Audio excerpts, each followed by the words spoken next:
মিরপুর টেস্টের প্রথম দিনটা দারুণ কাটল বাংলাদেশের। দিনটা আরও সুন্দর হতো যদি সেঞ্চুরিটা পেতেন মমিনুল হক। ব্যক্তিগত ৯১ রানে এলবিডব্লিউ হয়ে ড্রেসিং রুমের পথ ধরতে হয় তাকে। ১০-৪ মারা মমিনুল না পারলেও সেঞ্চুরির দেখা পেয়েছেন নাজমুল হোসেন শান্ত। তৃতীয় উইকেটে মমিনুলের সঙ্গে ১৭০ রানের জুটি গড়ে বাংলাদেশকে ম্যাচের নিয়ন্ত্রণ এনে দিয়েছেন অধিনায়ক। মিরপুরে আজ টেস্ট ক্যারিয়ারের নবম সেঞ্চুরি পেয়েছেন শান্ত। সেঞ্চুরির ইনিংসটা অবশ্য বড় করতে পারেননি শান্ত। ফিরতি বলেই ১০১ রানে ড্রেসিং রুমের পথ ধরেন তিনি। তবে ১২-৪ ও ২ ছক্কার ইনিংসে রেকর্ড গড়েছেন বাঁহাতি ব্যাটার। বাংলাদেশের অধিনায়ক হিসেবে এখন টেস্টে সর্বোচ্চ সেঞ্চুরি তার। ৫ সেঞ্চুরিতে পেছনে ফেলেছেন মুশফিকুর রহিমকে।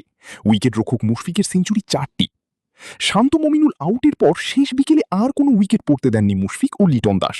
আগামীকাল ২ রানের সমীকরণ মেলাতে পারলে ক্যারিয়ারের ২৯তম 50-র দেখা পাবেন মুশফিক। তার ৪৮ রানের বিপরীতে ৮ রানে অপরাজিত আছেন লিটন। দিন শেষে বাংলাদেশের স্কোর ৪ উইকেটে ৩০১ রান। পাকিস্তানের সালমান আলী আগা বাদে বাকি বোলাররা একটি করে উইকেট নিয়েছেন।